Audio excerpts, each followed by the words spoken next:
Servus und Habedere und herzlich willkommen zu einer neuen Folge Viva la Movilusion, der Podcast. Und da werden wir schon direkt ausgelacht von unseren Gästen. Völlig zu Recht. Toll. Tolle Ich lache nur, weil Peter lacht. Ich lache nur, weil Peter direkt losgelacht hat. Peter kann gleich mal schießen gehen. Der Wobbler. Der Wobbler, aber hallo hier. Wer die zwei zärtlichen Stimmen jetzt noch nicht erkannt hat, wir haben einen Manu und einen Peter dabei, die zwei hübschen Filmfressen. Und an Mike haben wir auch dabei, den wollen wir nicht vergessen, der ist auch sehr wichtig. Und an Corby haben wir nicht dabei, weil der ist unwichtig. Hast du uns gerade hübsch genannt? Ja, selbstverständlich, ich sehe euch ja gerade. Wir nehmen heute nämlich auch mit Video auf, also ihr sitzt es nicht, aber wir sehen uns. Und die beiden sind echt sexy. Vor allem, weil der Manu ist oben ohne, das finde ich richtig geil. Ja. Nicht nur oben ohne. Peter ist ohne Hose. Selbstverständlich. Also, wer von euch die Filmfressen noch nicht kennt, die beiden machen auch einen Podcast, glaube ich. Den hat man, der ist nur relativ jung und unbekannt. Ich glaube, die haben noch nicht so viele Hörer, aber für unsere Hörer, für unsere 14 Millionen bayerischen Hörer, vielleicht stellt euch mal kurz vor, seit wann es euch gibt, was ihr macht und warum ihr es verdient habt, bei uns zu sein. Wir sind der härtest arbeitende Podcast aller Zeiten, im deutschsprachigen Raum vor allem. Machen das seit 7 Jahren betreiben wir einen Filmkanal, der sich da heißen tut Filmfressen. Und seit 3 oder 4 Jahren Podcast? Wir haben 219 Folgen bis dato aufgenommen, teilt das durch 54 bis ungefähr bei der Anzahl der Jahre. Also 3 ist schon richtig, so in der Richtung. Ja, also auf jeden Fall mehr Folgen als Hörer. Schaffen wir ja bald. Ja. Ja, deswegen sind wir ja hier. Wir rühren kräftig die Werbetrommel.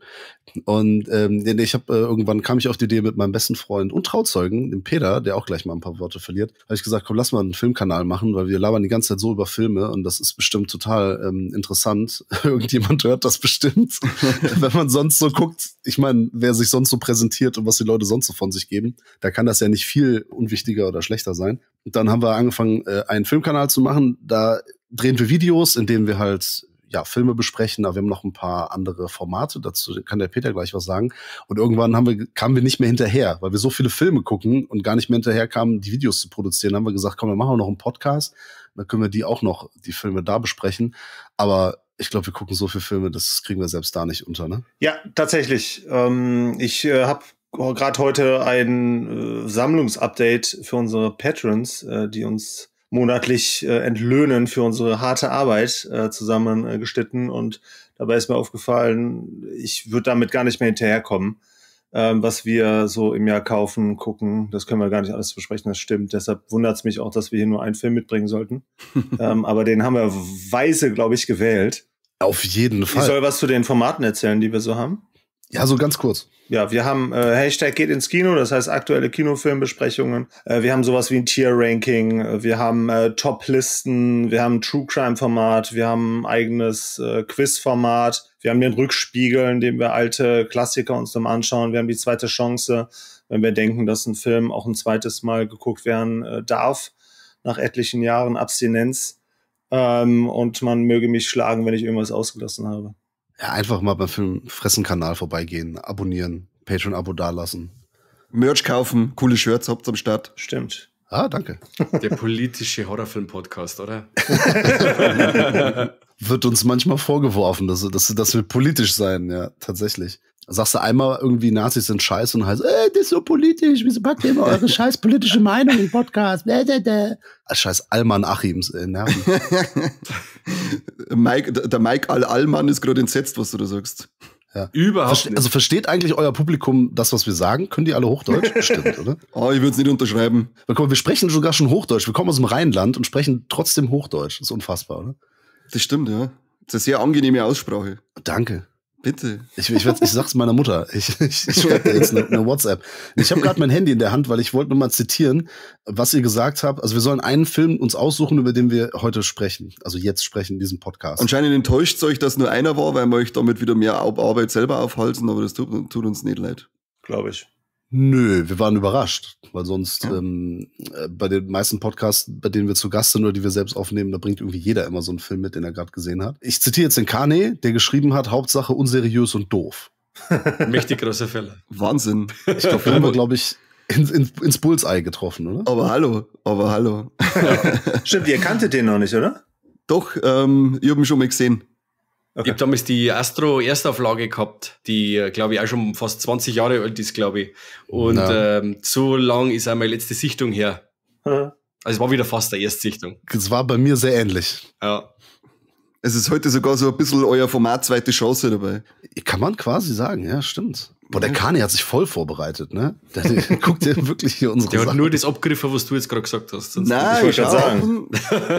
Ich bin kein großer, das weiß man, also unsere Hörer wissen das, ich bin kein großer Podcast-Hörer. Ich hab mit Podcasts nicht viel am Hut. Das finden sie immer lustig, weil ich selber einen mache. Aber einer ist tatsächlich einer, den ich immer wieder mal nebenbei laufen lasse. Echt? Oh. Das ist nicht unsere. Einer der wenigen. Aber liegt wahrscheinlich daran, dass ich euch kenne. Weil anders denke ich mir, was seid ihr für Idioten, haut's ab. Fühle ich mich geehrt, aber ich kann das verstehen. Also wenn man wirklich viele Sachen selbst produziert, bei uns sind es ja wie gesagt Videos und Podcast. Ich merke auch, dass ich immer weniger auch selbst von Freunden und von Kollegen Podcasts und Videos gucke, weil mir einfach wirklich die Zeit fehlt. Oder ich nehme sie mir dann nicht, noch mehr Input über Filmsachen zu bekommen. Wir bewegen uns ja auch in einer absoluten Filmbubble. Und vielleicht sage ich mal ganz kurz, wir haben den Film Buddy Melt gewählt aus dem Jahr 1993. Warum? Weil du hast gesagt, unseriös und doof. Und dann habe ich gedacht, komm, wir nehmen mal ein Sub-Genre, also quasi, es gibt ja den Body Horror, ne, so vor allem geprägt durch David Cronenberg oder wie manche Filmwissenschaftler sagen, David Cronenberg. Und dann gibt's noch im Body Horror quasi ein Subgenre, das ist quasi, das nennt sich Body Melt oder Melt Horror oder wie auch immer. Melt Movie, oder? Ja, genau, Melt Movie. Mike hat's richtig. Ich habe zudem halt gelesen, dass es ein Ostploitation ist, weil er australisches Exploitationskino ist. Gut, klar. Verrückte Wortklauberei. Das kann man natürlich, also das ist auch nicht falsch, ne? Aber das ist halt wirklich, das ist so eine krasse Nische, also so Filme, in denen es darum geht, dass Menschen irgendwie schmelzen oder zerlaufen oder auch so ein bisschen explodieren, implodieren, was auch immer. Und da gibt's natürlich, also Street Trash ist so ein absoluter Klassiker, der auch qualitativ, glaube ich, so auf Troma-Level ist und den meisten da einfällt. The Blob kann man vielleicht noch dazu nehmen. Stuff vielleicht ja, ein bisschen. The Stuff auf jeden Fall, mega geiler Film. The Incredible Melting Man. Ja, auch wenn da wirklich wenig passiert, ne? Das ist ein ziemlich langweiliger Film. Aber es wird geschmolzen. Das ist der aus den 60er, oder? Ja. Ist es der so alt ist?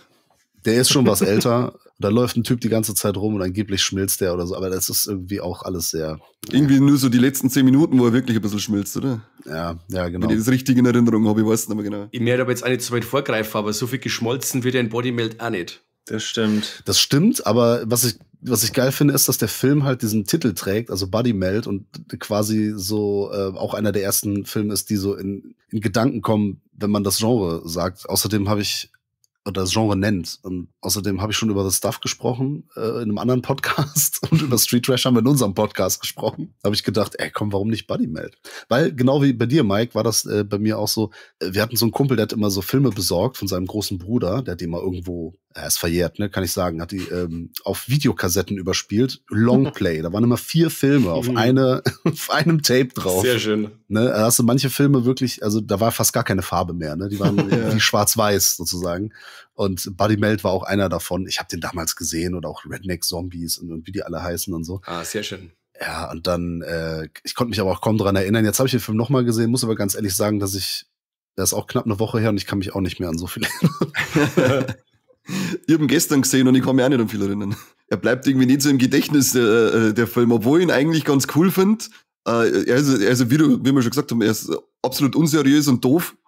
Ich habe einen Kumpel dabei gehabt, der ist nur da gesessen, hat seinen Kopf geschüttelt und gesagt, was soll denn die Scheiße, warum schauen wir das gerade an? Wir haben uns davor noch den neuen Fincher angeschaut, The Killer. Oh, Kontrastprogramm. Genau, jetzt gibt's ein bisschen Kontrastprogramm, jetzt gibt's noch Bodymelt. Er ist aber am Ende, den ganzen Film hat er geschimpft, was das für eine Scheiße ist, und am Ende vom Film hat er gesagt, er ist gar nicht so schlecht, weil er hat echt geschafft, dass ich mir den ganzen Film angewidert gefühlt habe. Ja, da hat er ja schon das geschafft, was er schaffen wollte. Ne? Das war echt ganz lustig. Also die ganze Zeit schimpft er und dann ist er vorbei und auf einmal ist er doch nicht so schlecht, weil er was bewirkt hat. Also ja, jetzt weißt du, wie es mir mit dir auf der Couch geht. Ich war auch angewidert.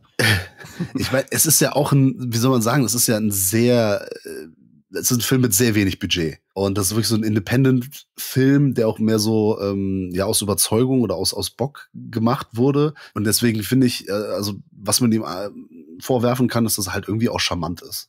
Mhm. Man hat so gewisse strukturelle Probleme, aber vielleicht können wir gerade mal sagen, worum es überhaupt geht oder was da passiert. Ne?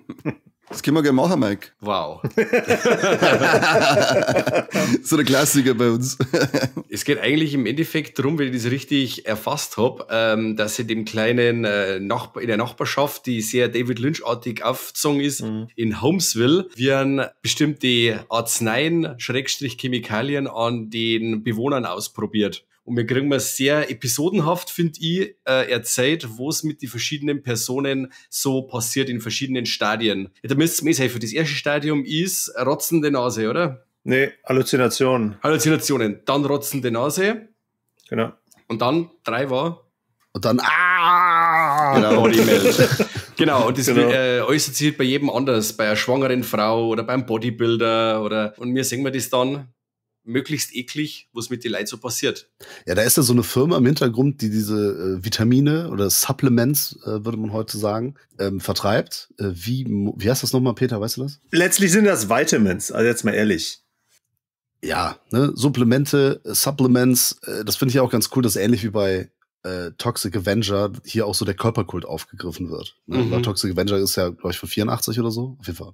Anfang Mitte 80er und knappe 10 Jahre später ist das auch wieder ein Thema und wenn wir gucken, 30 Jahre später heute ist es halt auch wieder ein Thema, ne? Pumpen gehen, Whey-Protein, schön die Gains saven und Proteins reinhauen und Fitnessszene und Fitness-Influencer und so weiter und das ist auch ein Teil des Films. Mike, wo du sagtest, es ist so episodenhaft, das liegt daran, dass es eigentlich 4 Kurzgeschichten sind, die hier irgendwie in einen Film zusammengeschmissen haben, die alle in dieser Sackgasse da spielen, in diesem Holmesville. Ja, behüteten Vimoville. Vimoville heißen die Vitamine. Ja, Peter, wie ist denn das bei dir? Ich laber immer die ganze Zeit. Ja, das kannst du besonders Trink mal lieber mit Bier mit 2, ne?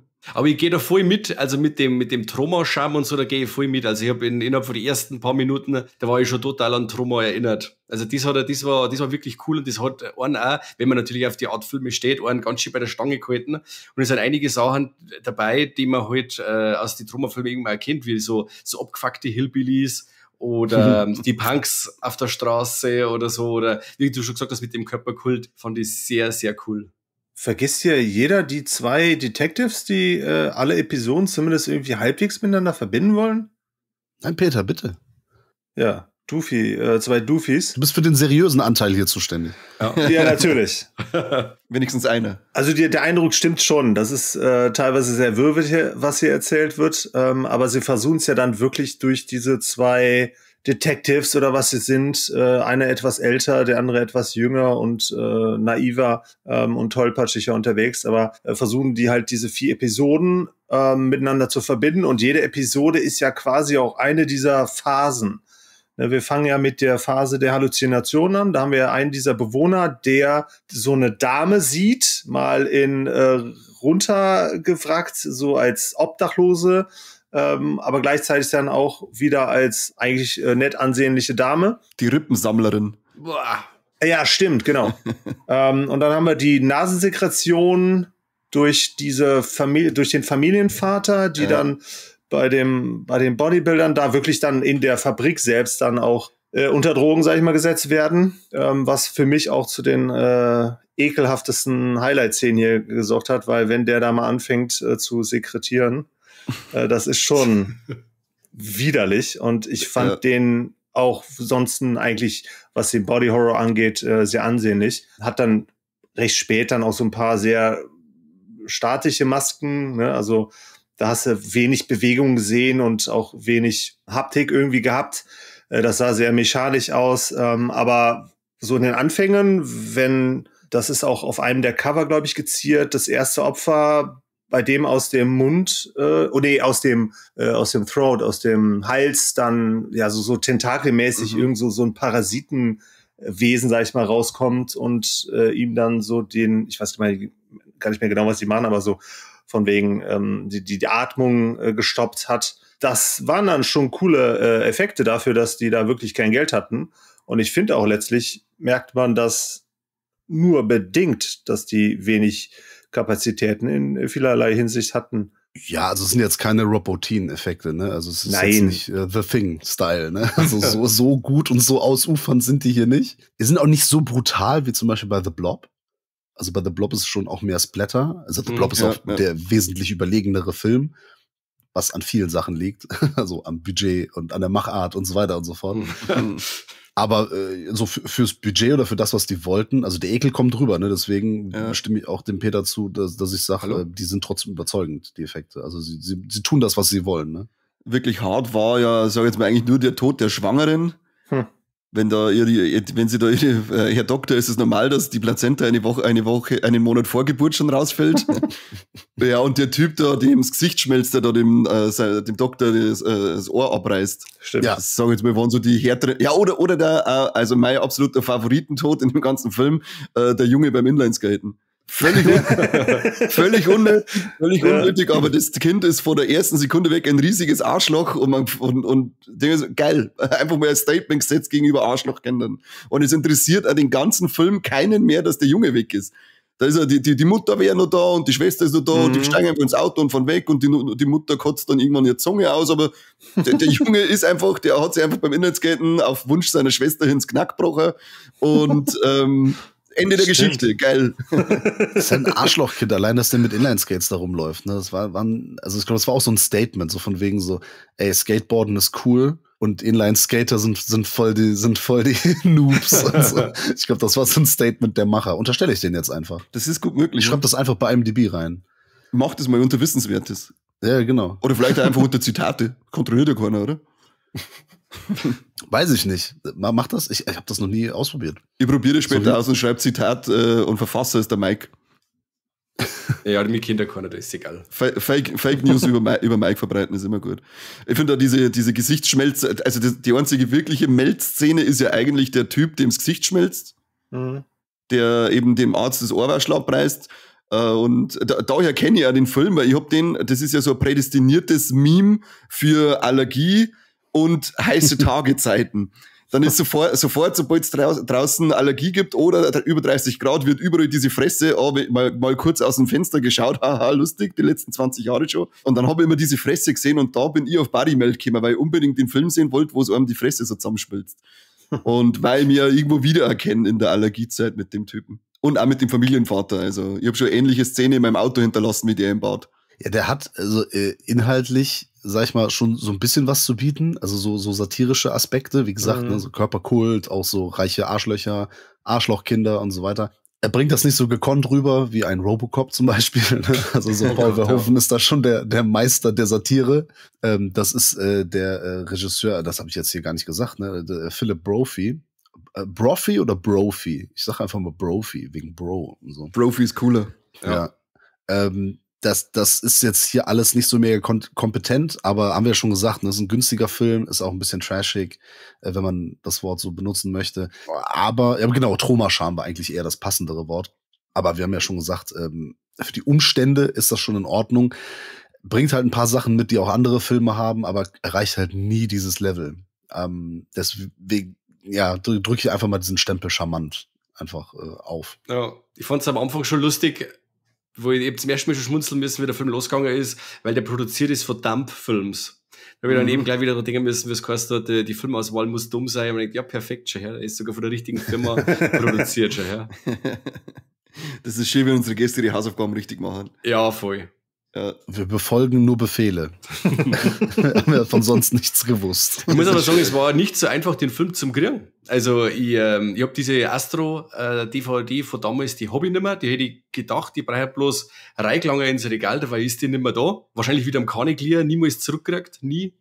Und ja, habe ich die. Der Mike hat dich gerade des Diebstahls bezichtigt, ja, ne? Oder der Unterschlagung. Öffentlich. Die Hälfte von seiner Sammlung kann sagen von mir. Das werde ich schon sagen, weil ich werde bei ihm dann einmal eine Umschlagung machen müssen. Eine Anzeige ist raus. Ja.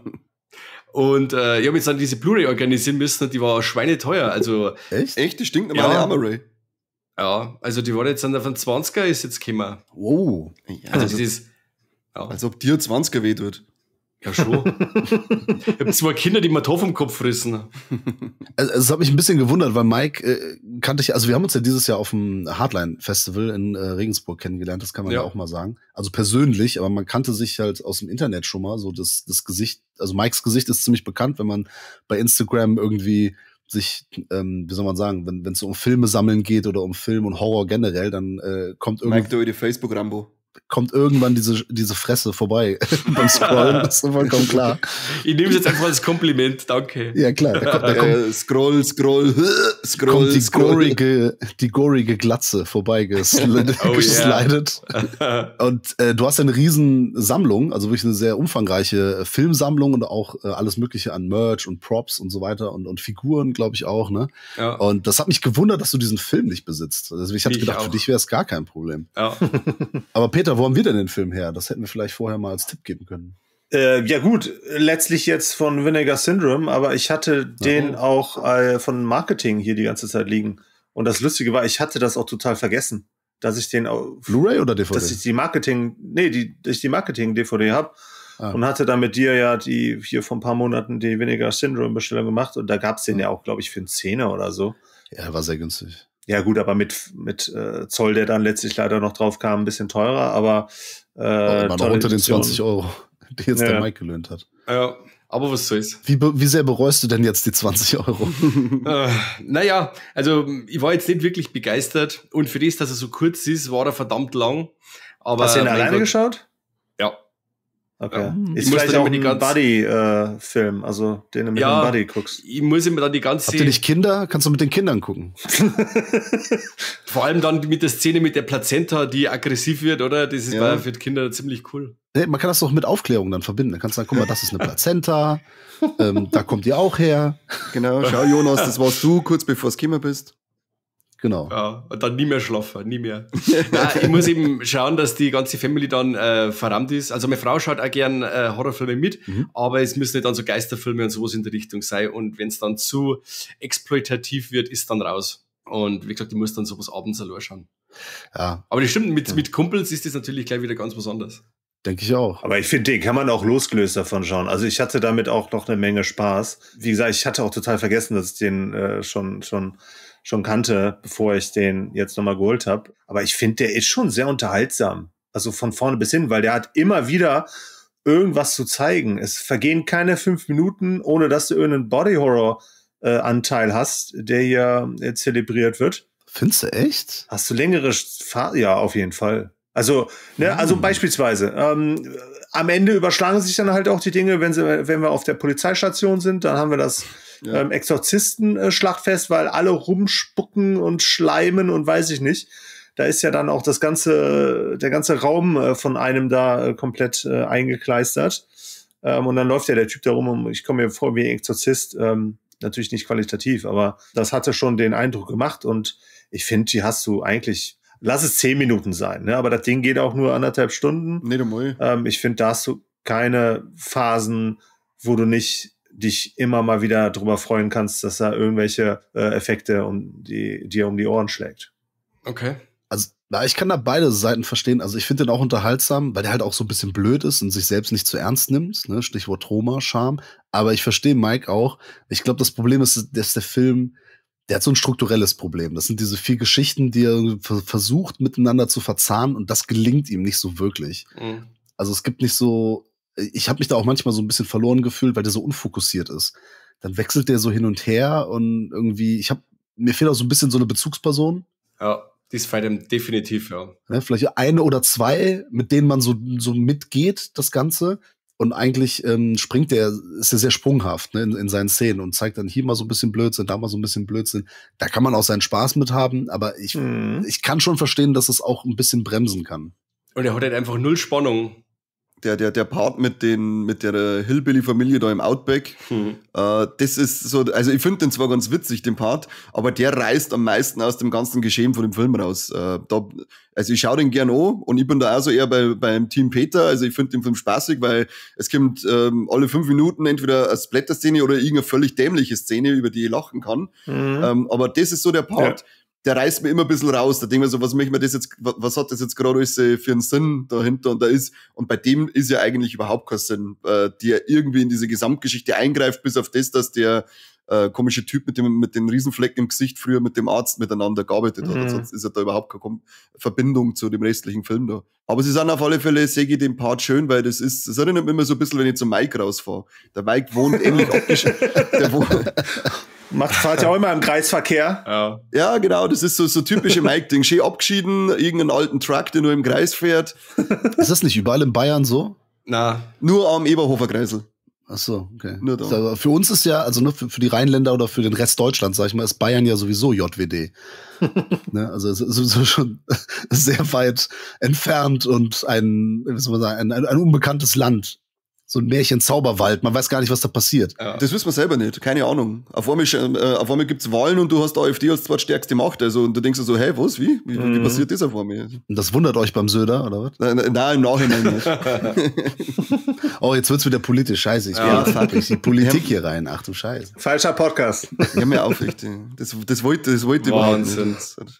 Die einzige Politik, die es bei uns im Podcast gibt, sind Kommentare über den Eiwanger. Ja, oder über seinen Bruder, weiß man nicht. Das weiß man immer nicht. Also das wird danach festgelegt. Ja. Da hängen übrigens immer noch Wahlplakate vom Eiwanger bei uns rum. Das Ding ist einen Monat alt. Naja, anderes Thema. Könnt ihr die nicht verbrennen? Nein, die sind eigentlich irgendwie ganz witzig, die Plakate. Ich mache mir ein Foto und schicke euch das Bild. Er schaut aus wie ein Reh, kurz bevor wenn man es mit Fernlicht anleuchtet, kurz bevor es zusammengefahren wird. So richtig schreckhaft. Das ist so ganz, ganz verrücktes Bild. Zauberhaft. Das ist eine ganz eigene Welt da in Bayern, ne? Das ist echt irre, ja. Ich muss halt wirklich zugeben, ich war nicht häufig in meinem Leben im Bundesstaat Bayern, aber dieses Jahr ja in Regensburg, da haben wir uns ja kennengelernt beim Hardline Festival und das war sehr schön. Also klingt jetzt so ein bisschen, als wenn ich sehr überrascht wäre, ne? Aber der Bonus ist halt auch, dass halt Regensburg also unglaublich schön ist. Also das muss man halt auch lassen. Also wenn du jetzt da hinfährst, wo der Kani wohnt, ins Gloschheimviertel, oder da wo ich wohne, am Arsch der Welt schon auf links, da schaut schon ganz anders aus. Sag jetzt richtig ab. Ist das nicht schön? Ich meine, abgelegen kann ja auch sehr schön sein. Ja, ich find's super, aber ich wohne halt auch da, wo Horrorfilme aufhören oder anfangen. Ja, aber das hat doch auch so seinen Charme. Ich find's mega. Ja. Ja, es ist zauberhaft da draußen, aber du brauchst dich nicht wundern, wenn es auf einmal die Hills of Ice gibt da draußen.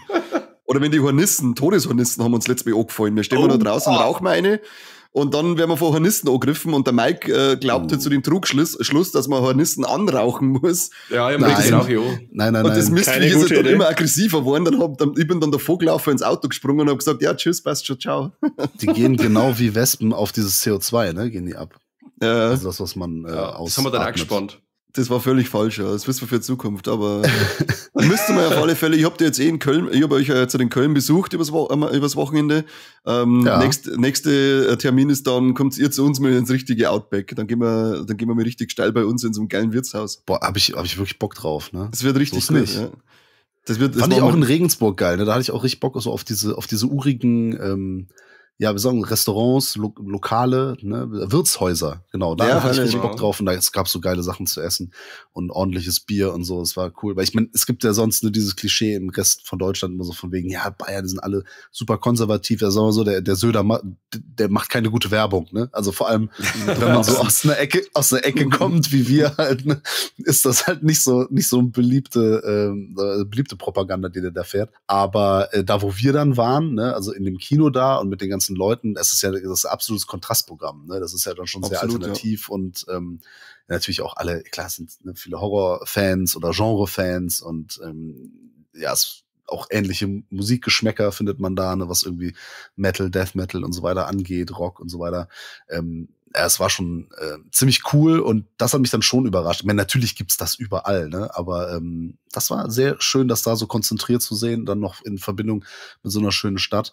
Peter, kann ich mir schon mal vorstellen, dass wir da vielleicht mal auf noch mal so einen Humpen da noch mal vorbeikommen, oder? Bloß nicht. Es hat mir gereicht. Aber ich muss ja ehrlich sagen, es war das einzige Mal, dass ich...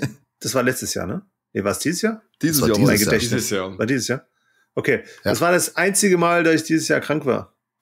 Das hat mich so zerfickt. Wir konnten keinen Podcast aufnehmen. Das war das erste Mal dieses Jahr. Ja.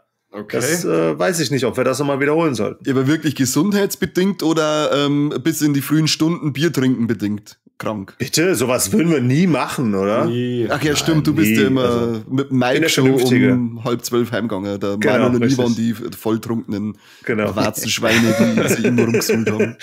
Ja, Kani und ich haben auf jeden Fall in Köln hier noch den Kiosk gerockt. Also zusammen noch mit meiner Frau und noch so ein paar anderen Leuten, die dann da rumstanden. Und den Kumpels, die du mitgebracht hast. Ja, genau, Wir waren ja genau. hier beim Konzert. Das war auch ziemlich lustig. Das war gut, ja. Wir hätten auch eigentlich mal in die Stadt fahren können oder so, ne? Aber hingen halt die ganze Zeit vor dem Kiosk. War auch irgendwie witzig, ne? Also ich hab Spaß gehabt ohne Ende. Für Nerdgespräche Ich braucht es auch. oft nicht mehr. Ja, so ist es. Ein bisschen kalt war es vielleicht. War auch ein geiles Konzert. Das war auf alle Fälle gut, ja. Was habt ihr so geschaut? Spite, oder? Ja, Spite, Fit for an Autopsy, Whitechapel und The Artist Murder. Die Artist Murder. Ja, und ich glaube, da habe ich mir Corona geholt, die zweite Runde. Siehste, ist es nicht gut, sich mit dem Garnet zu treffen? Ja. Was? Der Superspreader. Ja, also entweder da oder am nächsten Tag, als wir da zu diesem, da waren wir auf so einem Erlebnisbauernhof und haben uns da so Kürbisse angeguckt, so kurz vor Halloween. Oder da, ich weiß es nicht. Wenn du mit mir unterwegs bist, dann wird immer desinfiziert, da gibt's überhaupt kein Problem. Ja, aber mit Immer Alkohol. mit Verhütung, immer mit Gummi. Immer mit Gummi, ja. Ja. Da bin ich, oder Gummi danach. Das Gummi danach. Ja. Das ist nicht schlecht.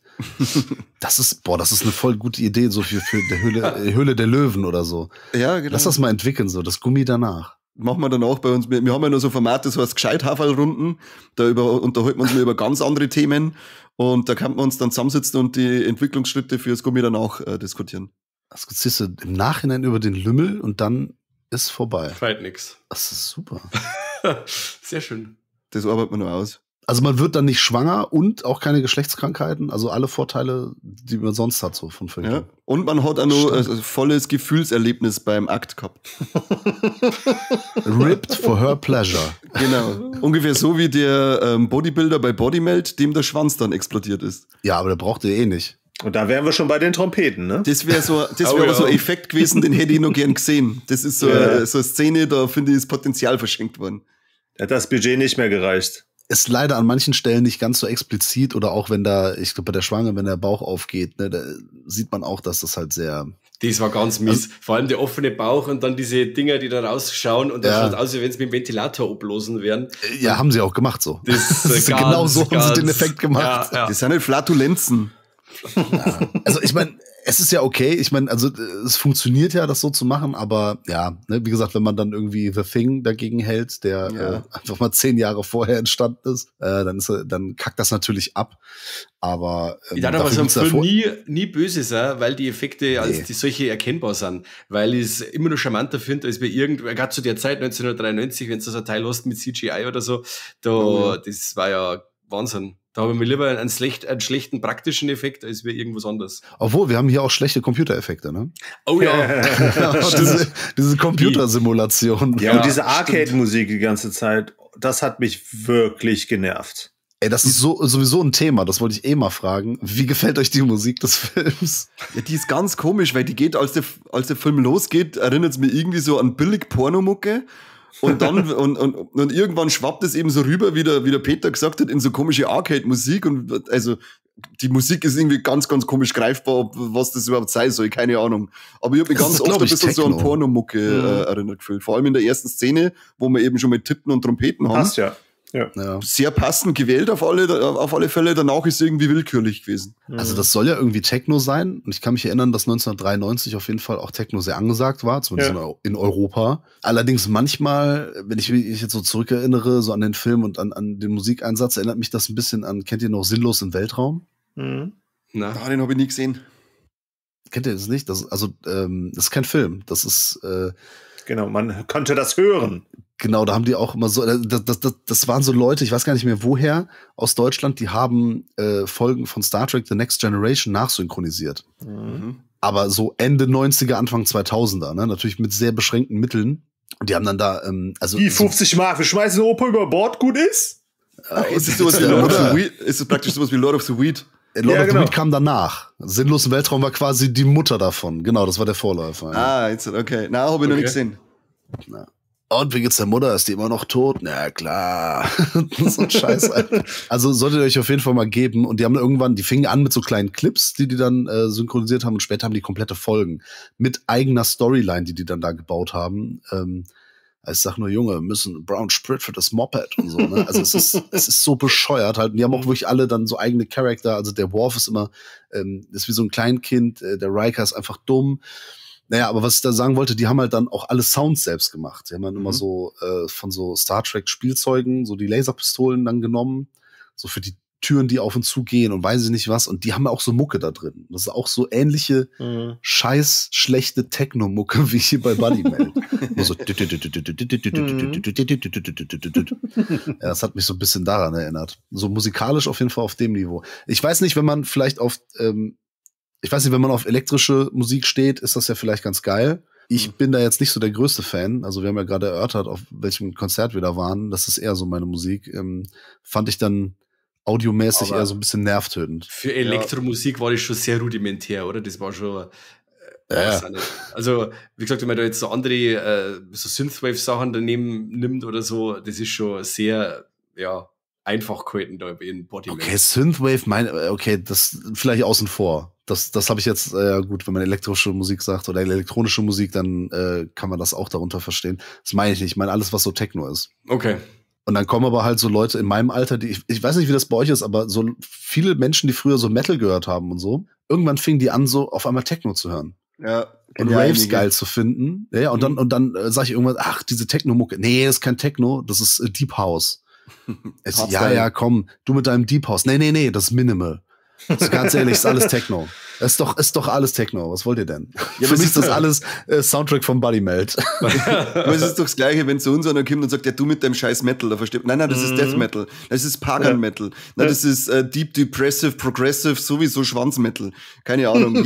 Jeder scheiß Musiker möchte mit seiner Musik immer irgendein eigenes Genre begründen und sagen, nein, du, ich bin was ganz Eigenes. Ich bin ein Vollidiot bist. Du machst dann einfach Thrash Metal mit dem Maul.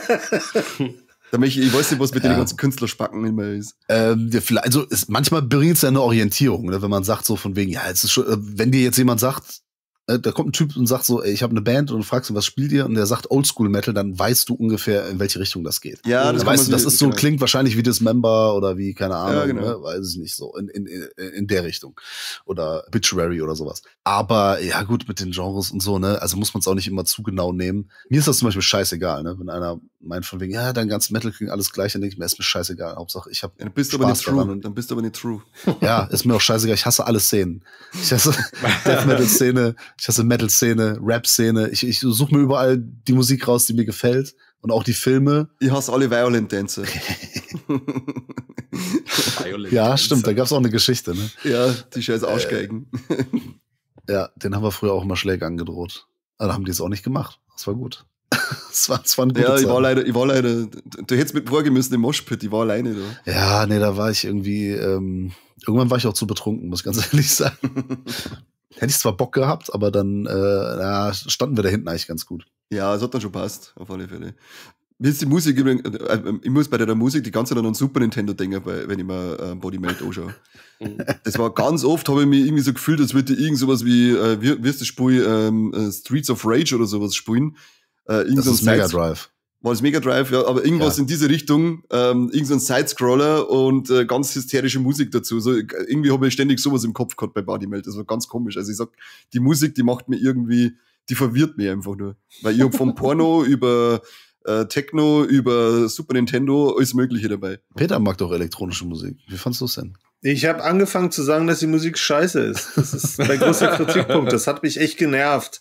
Ja. Besonders, weil ja dann auch immer diese tollen Computeranimationen kamen von dieser, von diesem Örtchen da, von diesem Fädel. Weiß ich nicht. Genau. Von dem Fädel. Von den Dumville. Das schaut auch so richtig nach Super Nintendo Zwischensequenzen aus, wenn es da so noch vorfährt. Also die Effekte sind grandios, die sind richtig. Das war doch schon fast Atari. Also sagen wir nicht, bei Super Nintendo ist ja, stimmt.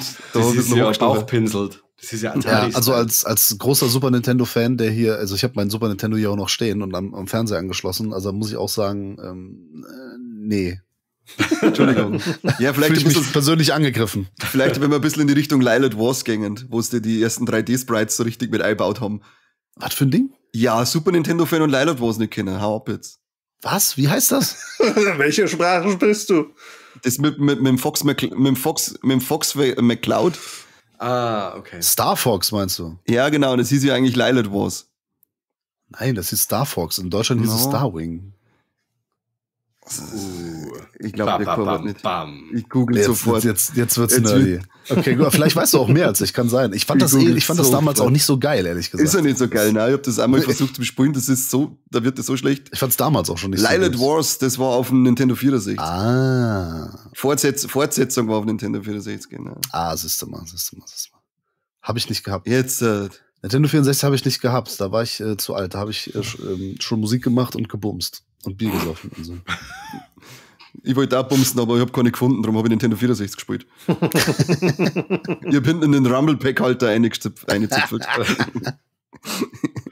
Bei uns war das unmöglich, wenn du so zu unserer Zeit, wo man fortgegangen ist und war Mettler, das war unmöglich, dass du zufälligerweise eine aufreißt, weil immer geheißen hat, Mettler, mit deiner Barashosen, wie schaust du überhaupt aus? Und bei uns waren nur Typen auf die Metal-Feste.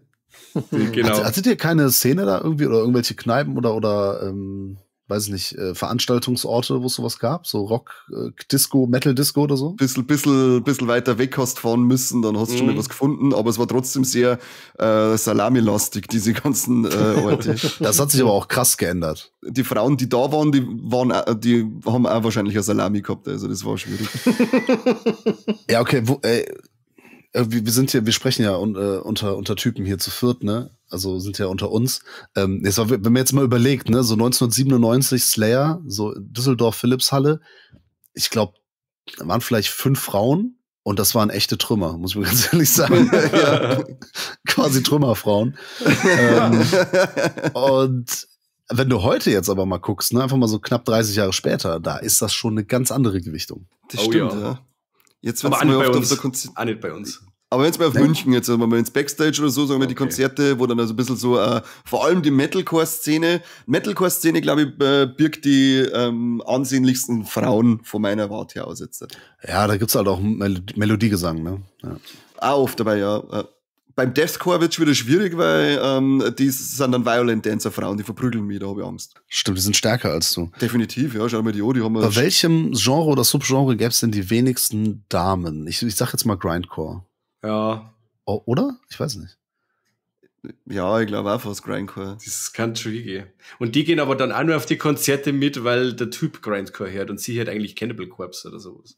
Ja, stimmt. Ich glaube, bei Anal Kant-Konzerten, also ich meine, gut, den Seth Putnam gibt's ja nicht mehr, aber bei Anal Kant-Konzerten waren Frauen bestimmt verboten. Ja. Die durften bestimmt ja gar nicht hin. Der war so voll der krasse Frauenfeind. Ja, schwierig. Apropos frauenfeindlich, lass über Buddy Melt sprechen. Findest du ihn schon wieder frauenfeindlich? Abgeschweift. Findest du ihn frauenfeindlich, Buddy Melt, oder? Ja. Wieso? Weil es um Körper geht und Frauenkörper, die dargestellt werden. Es werden auch Männerkörper dargestellt. Ja, natürlich ist das nicht frauenfeindlich. Aber coole Szene mit Plazenta heißt das, ne? Ja, die ist widerlich, die Szene. Vor allem, was dem Typ dann ins Maul springt, oder? Ja, genau. Wie das auf Das ist Facebook sogar dann Das ist cool. der Typ, der dann am Ende dafür noch das Polizeirevier in bester Exorzisten-Manier vollkotzt. Der Assi. Aber gut, ich würde auch kotzen, wenn ich Plazenta ins Maul krieg. Oh yes. Ich weiß nicht, ich habe noch nie ausprobiert. Würde ich nicht vorverurteilen. Es kann ja auch, die Plazenta kann ja genutzt werden, um Globuli herzustellen zum Beispiel. Und dann Ein bisschen Mutterkuchen snacken, warum nicht? Ja. Yeah. Da sind viele Vitamine drin. Ja, definitiv. Ja. Manche graben das ja auch ein, oder? Ja, einen Baum pflanzen damit. Es ist tatsächlich auch eine Szene bei Sinnlos im Weltraum, da reden die auch darüber und sagen so, das ist doch total gesund. Ja, könnt ihr nicht bei meiner Vorhaut pflanzen, die habe ich nämlich auch im Garten vergraben. Hau ab! Ja? Bist du beschnitten? Ja, Logo, ich bin Moslem. Ach so, ich dachte, du bist Jude. Nein, Moslem, jüdischer Moslem. Oder beides, ja, genau. Beides, ja. Ich habe mir jetzt halt erst mit Mitte 30 beschneiden lassen. Ja, warum? Ja, bin jetzt erst bekehrt. Nicht schlecht. Aber Finde ich auch mal lustig, wenn Leute sagen so, ich bin irgendwie, was sagen die immer so, ich bin halb Deutscher, halb Jude. Hä? Ich bin auch sehr gut, ich bin halb Portugiese, halb katholisch oder was. Das ist doch keine Nationalität. Bei manchen anscheinend schon. Ja, sind wir wieder politisch. So, jetzt haben wir auch alle Gegner bei uns Endlich. im Podcast versammelt. So holen wir immer unsere Hörerschaft ab. Also wir schauen, dass wir mal arg anecken. Ja. Der Hast du Das Corby, Leid. Corby ist normal scheint zu dabei, der ist unser funktionieren. Frauenfeind. Mike ist unser Rassist. Überhaupt nicht, nur weil der Glatzen hat, halt dein Maul.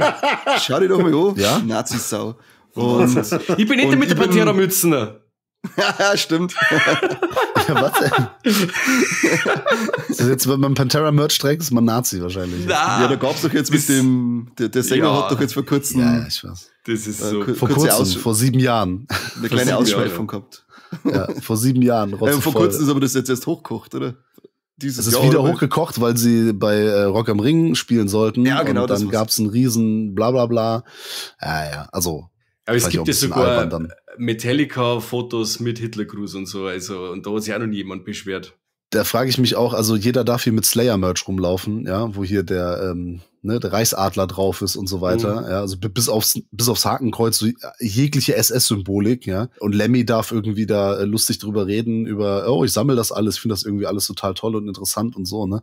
Naja, gut. Und ich fand's auch scheiße, was der Phil gemacht hat. Muss ich ganz ehrlich sagen. Ich fand's auch richtig scheiße. Und das hat mich auch richtig aufgeregt, ne. Ich find's aber blöd, wenn man mit zweierlei Maß misst. So, das finde ich halt nicht in Ordnung. Ja, es ist aber ganz normal bei uns.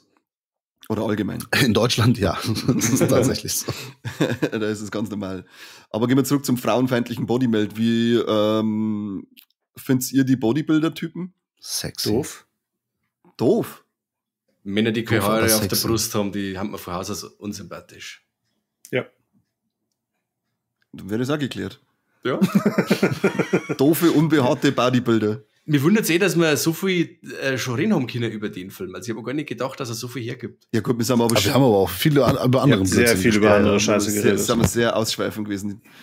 Also aus Bodybuilding-Sicht oder Bodybuilding-Sicht würde ich mal sagen, die sind eher so gerade in der Aufbauphase, ne? Also das ist dann eher so Off-Season-Form. Das ist noch Ist nicht noch so nicht definiert. Definiert, ja, genau. Ja, die sind noch nicht so lean, die sind noch nicht in die Diät gestartet. Also da geht noch ein bisschen was. Definitiv. Weiß jetzt nicht, ja. 1993, wie viel da geht. Also die haben vielleicht auch gerade erst angefangen, so ein bisschen Gummibärchen zu naschen, ne? Also ein bisschen zu stoffen. Aber so krass sehen sie noch nicht aus. Da geht noch ein bisschen was. Definitiv, ja, definitiv. Muss man so bei Heiko Kalbach oder bei Markus Rühl ins Training gehen und dann geht's richtig ab. Wer sind denn die zwei? Die kenne ich nicht. Ach komm, du kennst doch wohl Markus Rühl. No. Das ist der bekannteste in Deutschland, oder? The Beast, the German Beast. Ja, okay. Das einzige Viech, das ich kenne, bin ich. Deswegen. Krasse Kante. Ja, so Apropos richtig Viech, ich fand es sehr cool mit die Szene mit dem Känguru. Da habe ich schmunzeln Ja. müssen. Die hat mir Was sehr soll gut denn gefallen. das? Ich habe die nicht verstanden. Die haben die einen Stein geworfen, oder? Ja, Okay. mehr war es nicht. Was, Hab's was, voll was, drauf. Die, und was die essen erklären die ja auch da? gar nicht genau, was die da essen, genau. Die meinen ja nur so von wegen irgendwelche Innereien, aber was soll das gewesen sein? Das schaut aus wie so ein schwarzer Stein oder so, was die da rausnehmen. Ja. Und dann essen sie das. Was soll Cool das? raus. Das war merkwürdig. Ich glaube, das weiß man nur, wenn man Australier ist, wenn man Aussie ist. Das kann da sein, ja. Genau. Wenn man vorher von einer Schlange bissen worden ist, dann weiß man, was man da frisst. Ja. Was auf alle Fälle, jetzt fällt es mir gerade ein, weil der Manu dem Film ja Frauenfeindlichkeit unterstellt. Der Film ist Unterstelle sowas, alles und jedem Frauenfeindlichkeit. beim Mike ist auf alle Fälle zutreffend. Aber der Film ist ja, der zeigt ja, dass es ja scheißegal ist, wie eine Frau ausschaut, dass jede knatterwürdig ist. In dieser Hillbilly-Szenerie. Wow, ja, die war schon. Aber sie verführt ihn doch. Ja, aber wie leicht, dass er darauf anspringt, weil ich weiß jetzt nicht, was eure Geschmäcker so sind. Ich habe ja eure Partnerin kennengelernt und die sind sehr gut aussehend, wenn ich das mal so sagen darf. Ich glaube jetzt nicht, dass ihr zwei. Ich leite das mal weiter, das Kompliment. Ja, passt. Ich glaube jetzt nicht, dass einer von uns irgendwie auf diese Verführungstechnik der Hillbilly-Tante angesprungen wäre, aber der Typ ist gleich, also der Film sagt eindeutig aus, es ist vollkommen egal, die inneren Werte zählen. Aber wir haben auch wenig Alternativen da gesehen, ne? Also ich meine, die Alternative in der Szenerie war... Nix machen. Nee, aber es war ja auch, einer von den beiden Jungs sah doch auch ein bisschen weiblich aus, oder? Es sah aus, ich hätte eher gesagt, dass das, weil die sollen ja Jugendliche darstellen, aber sie waren so die klassischen Netflix-Jugendliche. Beide schauen aus, als wären sie Mitte 30. Also wie bei Dawson's Creek, meinst du? Ja, genau. Genau. Mitte 30 und spielen einen 18-Jährigen. Nee, das stimmt, die Mutter war noch da. Ja, okay, aber das spielt ja auch im Outback, ne? Das Outback ist ja quasi da, wo der Mike auch wohnt. Ja. Und da geht es oftmals nicht so genau mit den Cousinen und sowas. Das zärtliche Cousinen. Ja, Das das stimmt, ist ja. eigentlich verboten, außer in der Eifel natürlich. Bis der Mike geheiratet hat, war es sehr grenzwertig bei ihm da draußen. Es wird zwar nicht drüber geredet, aber geduldet. Genau. Wenn dann die ersten Kinder auf die Welt kommen, die am Kopf zum Boxen sind, dann hast du wieder jetzt das Schluss. Jetzt müssen wir wieder mal dann heißt wieder, das war alles Tschernobyl. Ja, genau. Das waren die Schwammerl bei uns, die immer noch verstrahlt sind. Oh, aber das finde ich, also ist so eine geile Szene mit dem komischen Typen, der sofort, also du schaust die an, überall hat sie ihre Bollen und ihren ekelhaften Scheiß in der Fresse und sie zwinkert ihm zu und er ist sofort spitz und sagt, ja geil, oder die Flanke halt noch weg. Ja, stark. So muss man hast du die Identifikationsfigur gefunden, oder? Definitiv, ja. auf sowas hätte ich immer gewartet in meiner Jugend, ja. aber bei mir haben dann immer nur so komische, Trümmerfrauen, wie wir vorher schon gesagt haben, zuzwinkert und das ist mir dann zu viel. Das ist mir dann zu viel. Ja, die Frau in der Szene war ja nicht übergewichtig. Vielleicht geht es ja darum, dass man Fettshaming, okay, dann nicht. Die war nicht übergewichtig? Na, die war schlank. Okay, voll schlank. Ich hätte gesagt, einfach nur eine Trumpfrau. Bei uns sagt man Prachtweib. Prachtweib? Was heißt das? Prachtweib? Ja, genau. Okay. Ein richtiges Prachtweib war das gewesen. Das ist auch nicht zum Kinderkriegen. Aber wir haben ja danach gesehen, das finde ich auch eine schöne Szene, dass sie sich unter Liebelein ein bisschen was anderes vorstellt als er. Das war ein bisschen Cannibal Holocaust-mäßig. Stimmt. Da grinsen es die zwei. Mein Gott, das müsst ihr jetzt das Video singen. Ich hab's nicht verstanden, ehrlich gesagt. Akustisch. Also, jetzt mal dialektmäßig. Ich brauche einen Übersetzer, aber egal. Wir machen mal die Folge mit Untertitel, dann kannst du es danach nachlesen. Über was, dass wir geredet haben. Ja, genau. Danach werden die zwei nur sitzen bleiben und dann wird's heißen, was haben die eigentlich gelabert, die zwei Idioten? Ich würde sagen, knappe Stunde jetzt, der Bodymelt gibt nicht recht viel mehr her, oder? Habt ihr noch irgendwas, was euch auf dem Herzen liegt zum Thema Bodymelt? Na.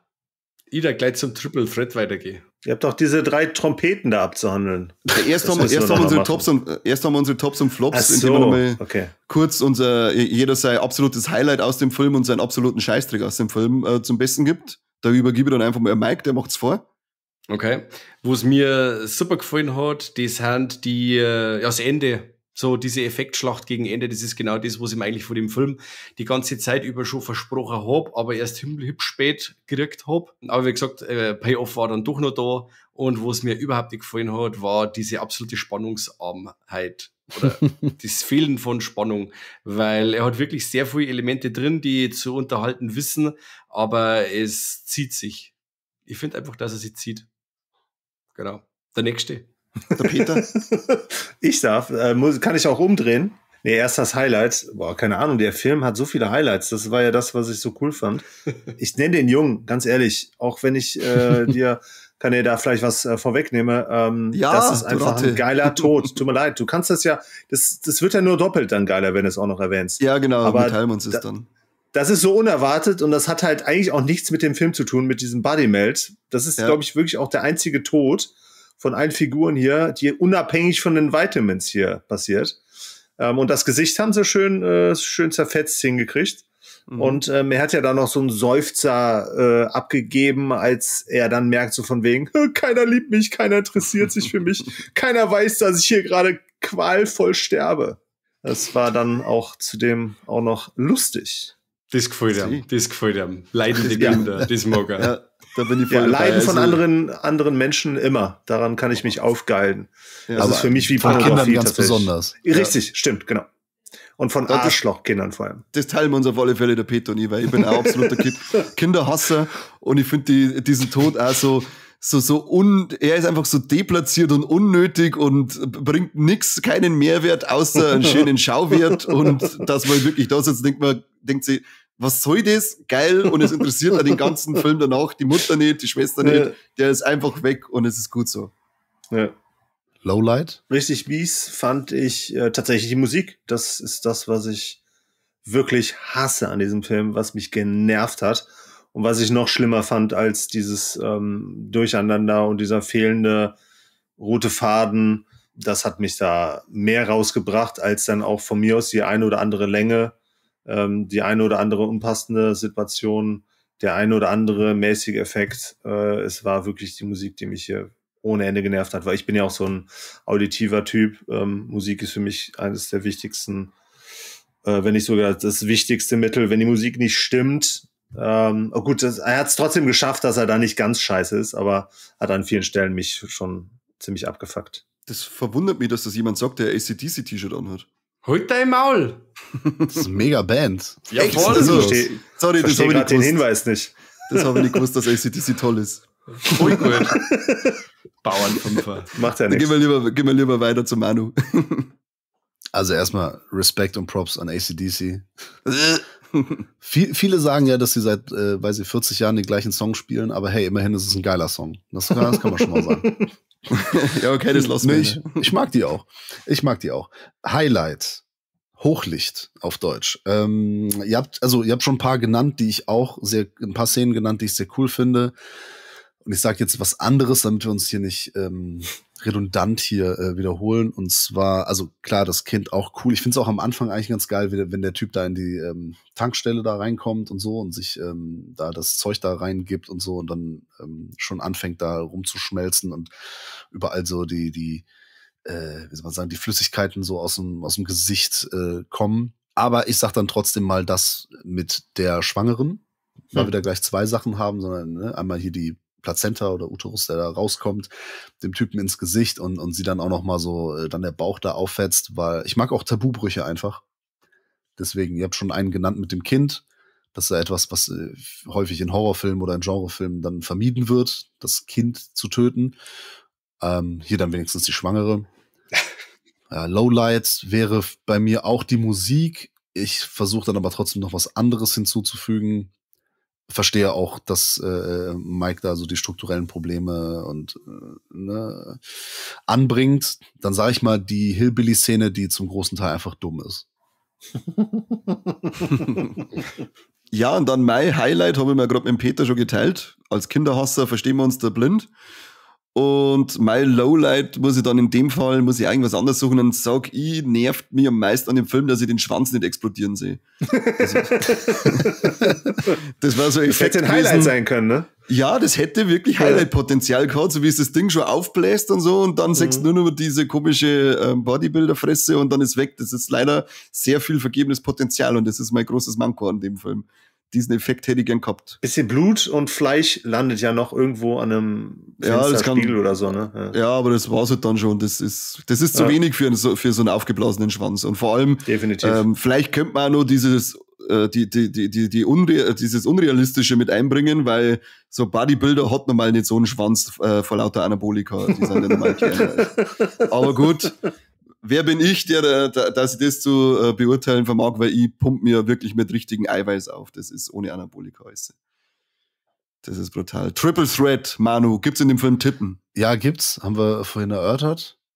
In der ersten Szene schon, ne? Erste Szene ist ja die einzige mit Titten, glaube ich. Sonst sieht man gar keine mehr. Mhm. Dann Peter Trompeten. Männliche, entblößte Trompeten. Sieht man nur unter der Decke. Na, erste sieht Szene Penis? mit den Titten sieht man am Penis. Ah ja, stimmt. Oh ja, komm, das war aber wenig. Und bei der Autopsie, Genau, bei der Leiche. Okay. Okay, die hatte ich vergessen. Sorry. Mordsding. da wird richtig Ja. draufgehalten. Ja, da wird richtig Stimmt. draufgehalten. Ah, Aber ich- ja. Dickes Ding. Ich habe mir nur die Titten gemerkt, sorry. Ja, die waren aber auch schön. Wobei die Schwänze auch nicht schlecht waren, da kann man nichts sagen. Ja, Hauptsache, die schmecken gut, Also- das ist das Wichtigste. Ah, Leute. Den ersten siehst du doch kaum. Jo, das ist, bei der ersten Szene wandert die Kamera so an den Titten vorbei, dann sieht man, weil ich hab nur mit meinem Kumpel hingeschaut, sagen wir so, oh, schau hier, halbes T, zumindest ein halbes T, das gehen wir ja. Dann wandert die Kamera weiter, Eichelblitzer, ganzes T. Ja. Okay. Bumm. Bumm. Mike, tote Tiere? Ja, das besagte Känguru. Känguru. Beef Jerky. 3 von 3. 3. 3 von Stark. 3. Wir haben abgeliefert, würde ich sagen.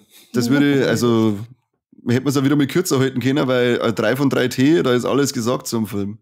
Das ist ein Qualitätssiegel. Ist das. Das ist wirklich ein Qualitätssiegel. Ich warte darauf, dass irgendwann auf einer Blu-ray draufsteht, 3 von 3 T laut Viva la Move Illusion. Wenn das irgendwo mit draufsteht, dann haben wir alles Certified. erreicht. Genau, Certified. Bring deine eigene Edition raus. Sollten wir vielleicht mal machen, ja. Holen wir uns die Spätestens wenn Rechte die zu, Mediabooks kämen mit die 18 verschiedenen Cover oder so. holen wir uns die Rechte zu Bodymelt, ja. Ja, oder irgendwelche Filme, wo die Rechte frei sind. So wie Night of the Living Dead oder so. Mhm. Ja, das ist in Deutschland aber leider nicht so einfach. Ne? Das ist Ja. in den USA ist das frei, in Deutschland noch lange nicht. Ja, das ist immer das Problem. Verdammte scheiß Nazi-Diktatur hier. Aber die sind ja in Bayern. Das ist ja Das stimmt. Ist Bei ja uns nicht schaut es wieder Deutschland. anders aus. Da ist noch schlimmer. der Freistaat. Eigene Ja. Regeln. Da sind ja früher die Filme verbrannt worden, wie bei Mittenbach. Das war noch Zeiten. Ja, das waren nur richtige Hardcore-Zeiten. Apropos Ittenbach, der hatte jetzt schon wieder einen Film rausgebracht, oder 2 Filme. Ich glaube, die letzten 2 oder 3 Filme von ihm habe ich gar nicht mehr gesehen. Ich glaube, da muss ich irgendwann mal hin. Na, jetzt dann im Januar ist Premiere zu seinem neuen, zu dem Levizia. Ja, da dreht er ja auch schon seit 100 Jahren drin. Ne? Und dann hat er aber parallel noch mehr angemacht, oder? Der fängt da jetzt ja gerade an. Der soll aber irgendwie auf einen Monat, über Dezember, glaube ich, soll der auf einen Monat abdraht werden. Das soll irgendwas mit Aliens sein. Okay. Ja, ich habe auch hier Savage Love und so, habe ich, glaube ich, auch nicht gesehen, oder wie der heißt. Oh, tu es nicht. Nee. Ich glaube, den letzten, den ich gesehen habe, war No Reason. Tu es nicht. Nein, die letzten waren wirklich schwach. Den letzten, den ich auch hier noch besitze, ist Dark Divorce. Ja, sehr schön. Ah, stark. Der war nur Da der habe ich der tatsächlich, also ich bin ja militanter O-Ton-Gucker, ne? Aber da habe ich die deutsche Synchro angestellt, weil mich das so genervt hat, wie schlecht und scheiße die einfach Englisch sprechen mit ihrem deutschen Akzent. Da habe ich gesagt, ey, sorry, da gebe ich mir lieber die schlechte deutsche Synchro. Kann mich auch kaum dran erinnern, war so hier Torture-Porn-mäßig, ne? Ja, genau, voll. War aber coole Effekte. Der war Ja gut, der war Olaf Ittenbach, das sind immer coole Effekte. Das ist ja der Grund, warum man das guckt. Ja, genau. Und dann Familienratgeber habe ich noch gesehen. Ah ja, aber das ist auch ewig her. War auch stark. Familienratgeber 1 und 2. Ich habe nur den ersten gesehen und danach habe ich, glaube ich, nichts mehr von ihm geguckt. Beyond the Limits ist noch richtig gut. Den finde ich. Ja, der ist cool, ja. Den finde ich richtig geil, ja. Was waren die letzten nach Dark Divorce? Das war der No Reason, Savage Love Legend und noch of oder? Hell. Oh Gott, Legend of Hell, ja. Legend of Hell und dann der 5 Seasons oder so. Das ist der From Dusk Till Dawn Film da, ne? Nein, das ist Legion Dead.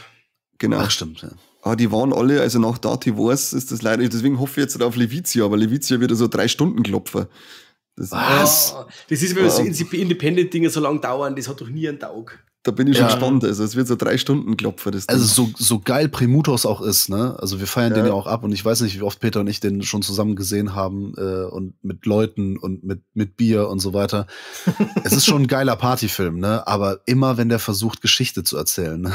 Also Ittenbach generell, da denkt man echt immer so, jetzt hör doch auf, so ein Bullshit jetzt da zu labern und so ist doch vollkommen Wumpe alles. Jetzt zeig doch mal, wie die Zombies explodieren. Was soll denn die Scheiße?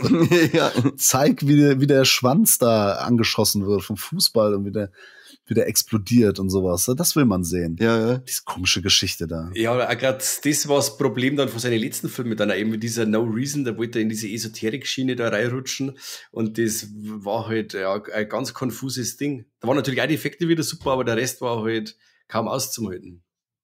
Ja gut, ist bei The Burning Moon und so ist das halt auch der Fall. Ne? Ach, die ersten 3, die kann ich mir eigentlich immer, die kann ich nicht voraussetzen. Auch den Black Past und so, die mag ich sehr gerne. Die sind halt lustig. Ich fand The Burning Moon eigentlich immer am geilsten. Sehr schön. Also mit 2 Episoden waren das, gell? Auf jeden Fall heißt der Peter, der eine Ist es der, wo es das... und Annette. Ist es der, wo der Burning Moon, der wo so den Augapfel im Mund steckt, wo man dann so die Speiseröhre von innen sägt? Ist es der? Ja. Das ist auf jeden Fall mit dieser ausgiebigen Höllenszene am Ende. Ja, genau. Der ist gut, ja. Geile Geschichte vom Levizia-Ding. Ich war ja da 2-mal auf dem Dreh, auf dem Set dabei. Und beim 2. Mal haben sie einen Typen dabei gehabt, der war so Statist, als Statist wäre der da gewesen.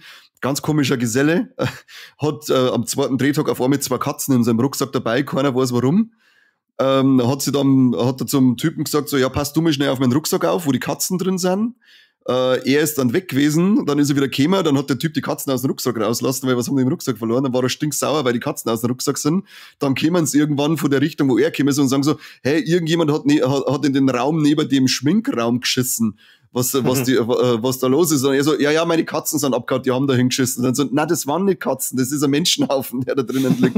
Dann hat einfach der Typ mit den Katzen im Rucksack in das Haus neben diesen Schminkraum eingeschissen auf den Boden und hat sich dann beschwert, weil seine Katzen weg sind. Ganz verrückter Kerl. Was ist denn da los? Das ist ja so spannende, hier behind the scenes spannender als wahrscheinlich die Handlung des Films, ne? Das war auf alle Fälle Episode, das sollten sie jetzt sein auf der Blu-ray Kommentarsektion. Ach du Scheiße. Was hast du denn da gemacht? Hast du da auch mitgespielt? Ja, beim ersten Mal war ich da und habe so ein bisschen Setfotograf mitgespielt. Sie haben gesagt, sie brauchen jemanden, der Fotos macht. Und dann habe ich gesagt, ja, ich kann es zwar nicht, aber ich komme gerne vorbei. Und beim 2. Mal habe ich so einen kleinen Soldatenstatisten gespielt.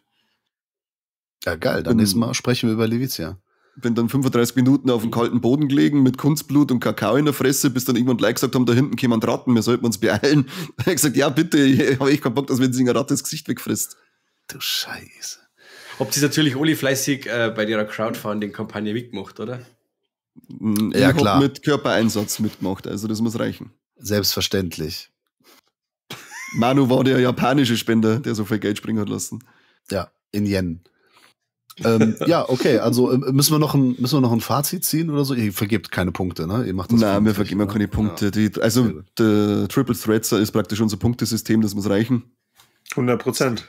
Und da ist genau 100% erfüllt. Drum schaut euch auf alle Fälle Bodymelt an, Leute. Herz bei die Filmfressen rein. Cooler Podcast, 2 coole Dudes. Kauft unseren Merch und wenn da noch Geld übrig bleibt, dann kauft den Merch von denen 2. Der ist auch schick. Danke. Wir sagen vielen Dank fürs Zuhören und vielen Dank, dass ihr 2 mitgemacht habt. Das hat Spaß gemacht mit euch 2. Jo, Vielen vielen Dank Dank. für die Für die Einladung. Ja, gerne, jederzeit wieder. Und ansonsten... Bloß nicht Mike, in nächster Zeit, ne? Wir haben viel zu tun. okay, passt. Ich merke mir das für euch, Peter. Wenn ich die wieder sehe, gibt es einen Nippeldreher. Oh, da hast du wenig Ja. Angriffsfläche. Ist Das ist gestellt. mir wurscht. Ah, Spätestens im April 2014 sehen wir uns wieder, oder? 2014. 2024, Entschuldigung. Zurück in die Zukunft. Zurück ins Hardline. Ja, wenn der Flo uns zum Hardline einlädt, also Muss er. wenn der uns da akkreditiert als Pressefuzis, dann kommen wir natürlich gerne wieder dahin und dann sehen wir uns. Flo, wieder. hörst das? Wir singen beim Flo jetzt im Dezember, weil da ist Klassentreffen von diesem Hardline-Verein und da werden wir ihm auf alle Fälle in die Ohren liegen, dass er euch 2 unbedingt nicht einladen soll. Sehr schön. Soll ja gemütlich bleiben, oder? Ja, genau. Ich würde uns auch nicht einladen. Nein, ganz unangenehm. Kein Bock mehr auf diese Politik-Scheiße die ganze Zeit, wenn wir sich über Filme unterhalten mich. Und diesen Das Horror ist die das. ganze Zeit. Ja, furchtbar. Leute, wir machen einen Schlussstrich. Danke Jo. fürs Mitmachen, danke fürs Zuhören. Mike, übernimm du und Corby sein Part. Oh Gott. Na gut. Wir sind mal der beste bayerische Podcast der Welt. Nicht von Homesville. Von dem auch. Von Trommerville war noch viel besser. Das war besser. Wir sollten immer einen Trommerfilm besprechen. Macht es Unbedingt. gut. Wiederschauen. Servus und Ciao. Habitäre. Tschö. Ciao.